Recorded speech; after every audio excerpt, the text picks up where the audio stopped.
Hi, I'm Seth Kravitz with Multiview Stereo Vision, and today I'm going to talk to you about the purpose and overview of our project.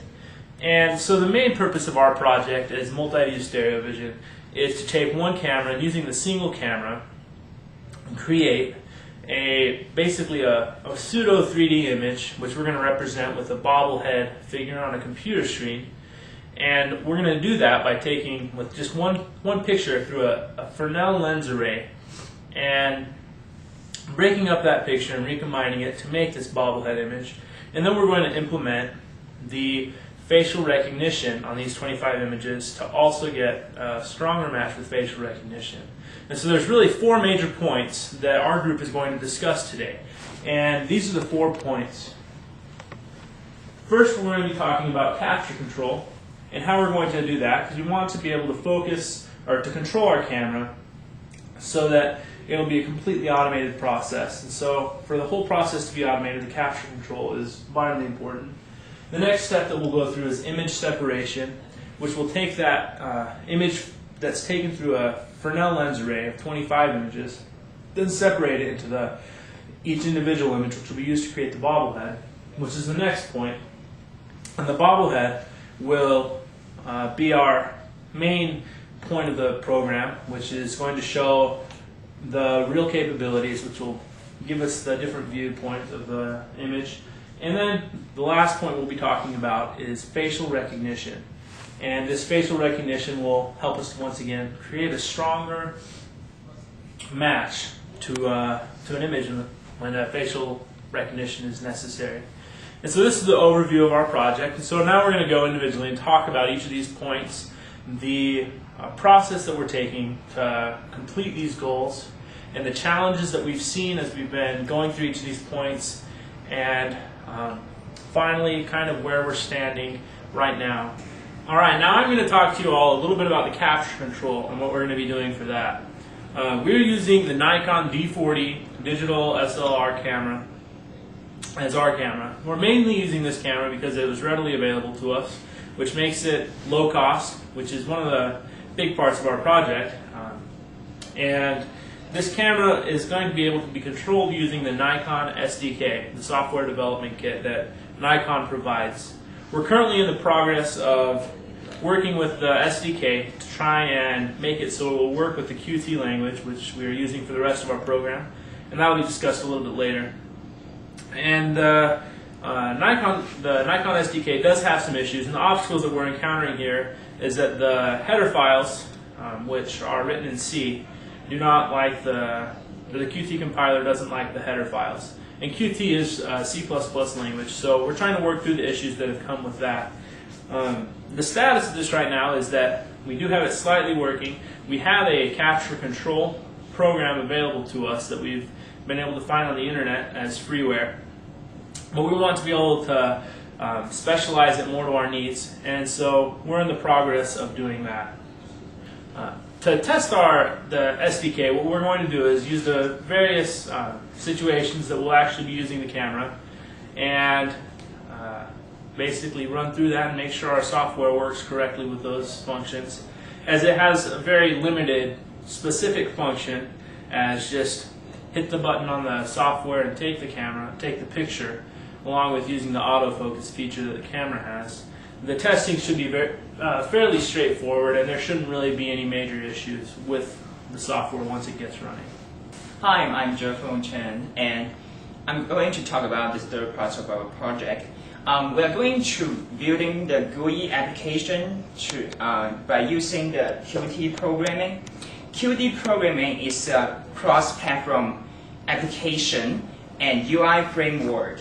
Qt programming is similar to C++ programming. We are building the GUI application to realize the functions of uploading pictures, saving pictures, calling the Nikon camera application, calling the Photoshop application, and providing the protection of the user's information. And Brad and I are now working on this part. Because Qt programming is a new thing to most of us, we are still taking time learning of this. Now we have created a GUI for users to upload and download files we are also written a function to control the picture changing according to the mouse moving, and a locking function to protect users' information. Then I'll show you what we have. We need a lot of improvement to our project. We still have a basic structure to realize some basic functions. We have the login window, but we're still creating a database for the username.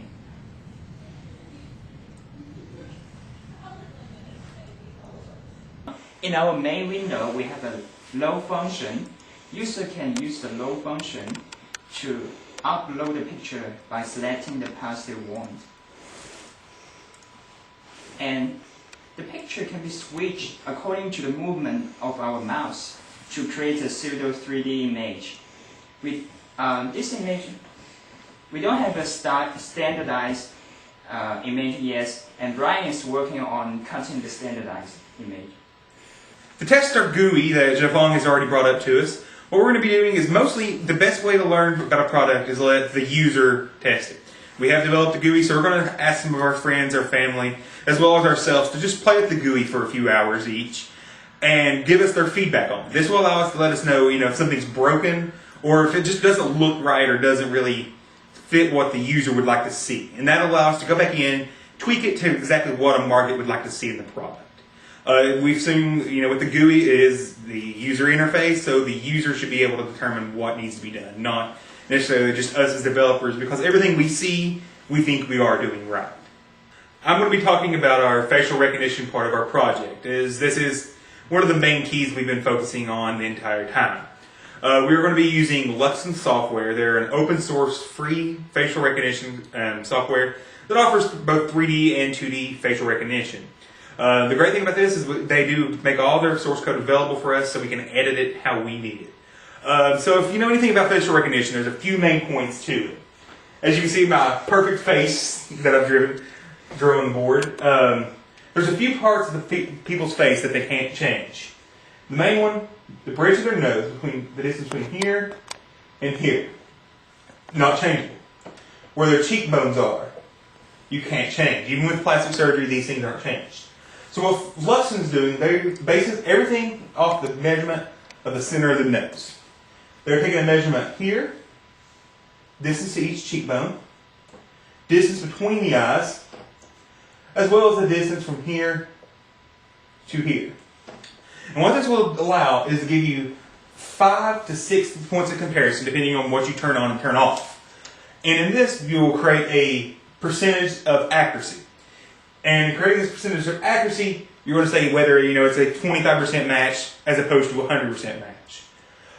One of the great things about this is that it's going to allow us to be able to replace traditional 3D imaging that allows one picture, you look at that one person. We're going to have 25 separate pictures. And each of them is going to be a slightly different angle. So in one frame, we may only have this much person of the face. Traditional 3D or facial software cannot determine a facial comparison. But we will be able to have the points here and here, as well as a couple more points that are available if needed. In doing this, it's going to allow us to have a better match. To test this, what we're going to be doing is taking pictures of ourselves, some friends possibly, whoever will pretty much let us take a picture of them and running this facial comparison on them. By doing the facial comparison though, we want to be able to eliminate if it's an identical twin. Is definitely one thing we're going to be looking for.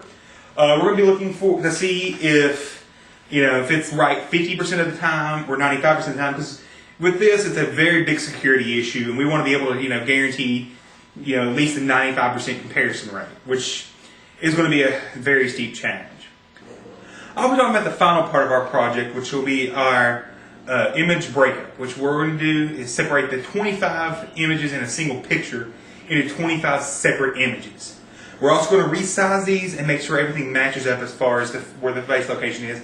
So when we apply it with Jiafeng's GUI, we'll be able to seamlessly go from picture to picture without, as we've seen before, making it look jumpy. To do this, we're going to be writing our own code and using Photoshop as the basis, and hopefully eventually be able to get it down to just a single executable that will be called even if you don't have Photoshop readily available. This part of the project will be tested mainly by parsing different images with different pictures and things in the image, whether it be people's face in the image or be with random objects. That way we know without a doubt that no matter what we put in the frame, it'll work.